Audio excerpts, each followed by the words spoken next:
molekulyar kinetik nəzəriyyə. Molekulyar kinetik nəzəriyyə maddənin fiziki xassələrini, maddənin atom və molekullardan təşkil olunması əsasında izah edən nəzəriyyədir. Bu nəzəriyyənin bir neçə müddəası var. Birinci maddə atom molekullardan, hissəciklərdən təşkil olunmuşdur. İkinci, atom molekullar xaotik, qarma-qarışıq, nizamsız hərəkət edir. Üçüncü də atom molekullar bir-biri ilə və qabın divarı ilə qarışıq təsirli olurlar. Müddəa çoxdur, 11-ə yaxındır.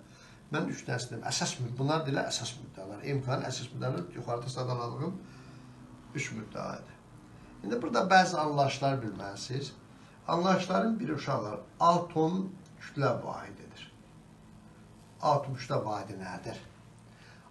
Hal-hazırda belə qəbul edilir, müəyyən ediblər. Atom kütlə belə qərarlaşıblar. Atom kütlə vahidi nəyə deyək? Karbon atomu kütləsinin, özdə karbon 6-12 atom kütləsinin 12-də birinə atom kütlə vahidi deyiblər. Belə şərtləşdiribdir. Lap əvvəllər oksigenlə müəyyən ediblər, sonra hidrogenlə müəyyən ediblər, axırda dayanıblar bunun üzərində. Belə götürəndə Mendeleyev cədvəlindəki elementlərin o nisbi molekulyar kütlələri tam həddə yaxın olur. İndi nisbi molekulyar kütlə nədir, nisbi atom kütlə nədir? Bizə ən çox nisbi molekulyar kütlə lazım olacaq. Ona görə mən nisbi molekulyar kütlə yazmışam. Er sözü nisbi sözüdür. Bu İngiliscə bu sözün Azərbaycanca tərcüməsi nisbi, er, baş hərfədir, er baş hərfədir. Nisbi molekulyar kütlə nədir?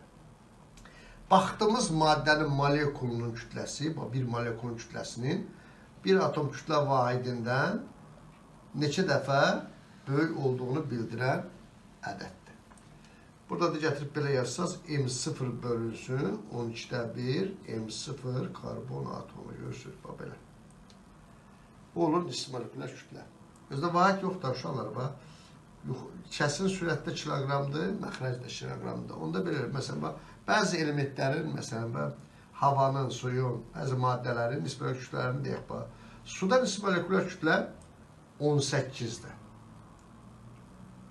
Hava üçün nisbi molekulyar kütlə havada 29-dur. Hava üçün 29-dur. Oksigen üçün 2 oksigen atomudur. Oksigen molekulu üçün 32-dir. Azot molekulu üçün görürsünüz, azot üçün 28-dir. Metan üçün 16-dır. Metan CH4-dür də, 16-dır. 12-si karbonun 4 dənə hidrogenlər olur 16. Burada azot 2 azot 14, 14, 28, 16, 16, 32. Suda H2O, H2O. Oksigen 16, hidrogen atom 1'de olur 18. Yani bu vahidi yoxdur. Nisbi molekulyar kütlənin vahidi yoxdur. Bu bölmədə bizə lazım anlaşılan biri də moldur. Mol maddə miqdarının vahididir. Beynəlxalq sistemdə əsas vahidlər bir sanslardır uşaqlar. Kiloqram idi, metr idi, saniyə idi. Bunlar mexanikada çox işlənir. Sonra molekulyar fizikada moldur, termodinamikada kelvindir, elektrodinamikada amperdir. Oldu. Bir də fotometriyada kandela. Bu 7 əsas vahid var. Mol bu əsas vahidlərin biridir. Molekulyar kinetik nəzəriyyədə bu bölmədə bundan istifadə edəcək. Mol nədir? Mol 12 qram karbondakı karbon atomlarının sayı qədər struktur hissəci olan maddə miqdarını deyirlər. 12 qram karbondakı karbon atomlarının sayı qədər struktur hissəci olan maddə miqdarına mol deyirlər. 12 qram karbonda bu sayda 6,2, 10^23 sayda karbon atom var. Buna deyirlər Avogadro sabiti. Vahid də mol üstü -1'dir. Oldu. Məsələn, suyun bir molunda bu qədər su molekulu var. Məsələn, aydın oldu. Yəni, indi burada molyar kütlə nədir, onu müəyyən edək. Maddən molyar kütləsi ədədi qiymətcə nisbi molekulyar kütləyə bərabərdir. Amma qramlarla götürülmüş nisbi molekulyar kütləyə bərabərdir. Tərif belədir. Ədədi qiymətcə qramlar götürmüş nisbi molekulyar kütləyə bərabər olan maddə miqdarına mol deyirlər. Ədədi qiymətcə qramlarla götürmüş nisbi molekulyar kütləyə bərabər olan maddə miqdarına mol deyirlər. Məsələn, bunların qarşısında, məsələn, belə yazsaq, Burada qram bölünsü mol yazsaq, bu olacaq suyun mol kütləsi eri götürdük. Erləri götürək. Bunları qramla götürsək, qram bölünsü mol, görürsünüz. Məsələn, azotun 1 molun kütləsi 28 qramdır. Metanda 1 molun kütləsi 16 qramdır. Suda 18 qramdır. Bunları bilməyiz pis olmaz. Oldu? Yaxşı. Şimdi gəlin burada maddə miqdarı düsturlarını öyrənək. Maddə miqdarının hansı düsturları var? Maddə miqdarının birinci düsturunun kütləni yazmaq istəyirəm. Belə uşaqlar, tənəssüb düzəldirəm. Maddənin 1 molunun kütləsi nə qədər idi? M idi. Belə işarələdik, düzdür. Onda nü molunun maddə miqdarını öyrənəcəyik. Nü molunun kütləsi olsun balacıq. Bu tənəssüb çarpaz vurmağına belə alaraq. M bərabərdir. Nü vurulsun böyüyüm. Buradan ki, nü bərabərdir. Balacığım bölünsün böyüyüm. Bu maddə miqdarının bir kütləni ona düstürür. Bu maddənin deməli, bütün kütləsinin hamısıdır. Bu da 1 molun kütləsidir. Maddə miqdarının sayla da düsturu var. Belədir, 1 moldakı molekulların sayı N-ə qədərdir. Nü moldakı molekulların sayı olsun N. Burada çarpaz vurmadan alıram ki, deməli, N bərabərdir. M bərabərdir. Nü vurulsun N-ə qədərə. Buradan da nü bərabərdir. M bölünsün N-ə qədərə. Bu düsturanda maddə miqdarını tapa bilərik.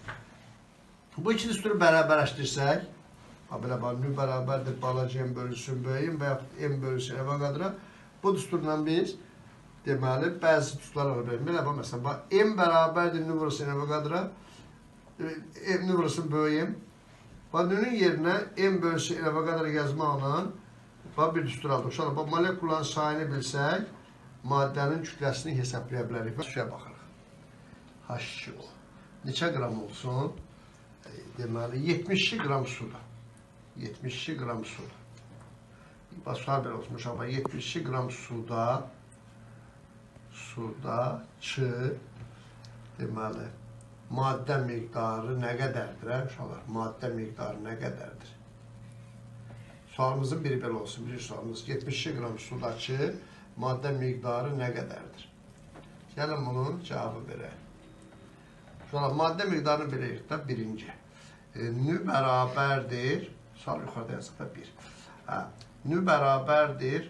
Deməli, M bölünsün böyüyüm deyildir. 72 qramı yuxarı sürətə yazıq, kəsin sürətini yazıq. Molyar kütləsi suda, suyun molyar kütləsi 18 qram bölünsün moldur, düzdür. Neçə alırıq? 4 mol. 72 qramda sudakı maddə miqdarı 4 moldur. İkinci, bu 72 qramda nə qədər sayda, nə qədər su molekulu var. Yəni, su molekulu var, bunun miqdarını hesablayaq. Bu 72 qramdakı su molekullarının sayını gəlin hesablayaq. Belə eləyəcək də, uşaqlar, N bərabərdir, nü vurulsun N Avogadro. Avogadronun da belə götürək də, 6 vurulsun, 10 üstü 23, təqribən belə götürəcək. Mol üstü mənfi 1'dir, oldu. Nü deməli 4 moldur, oldu. O da eləyir, 6 vurulsun, 10 üstü 23, mol üstü mənfi 1. Olacaqdır 24, 10 üstü 23 molekul. Sayın vadi yoxdur, just bu mollar ixtisar getdi. Burada da belə yazılır. 2,4, 10 üstü 24 su molekulu var. Aydın da H2O molekulu var. Belə. Üçüncü sual. Deməli, bu qədər 72 qram suda neçə oksigen atomu var? Uşaqlar var, bir şey verin. Suda belədir də, bu oksigen molekuludur. Oksigen atomu, hidrojen atomu, bu da hidrojen atomu. Bir su molekulunda 2 hidrojen atomu var. Bir dənə də oksigen atomu var. Bizdə bu dəqiq bilirsə, bu neçə dərəcədə bilirsə?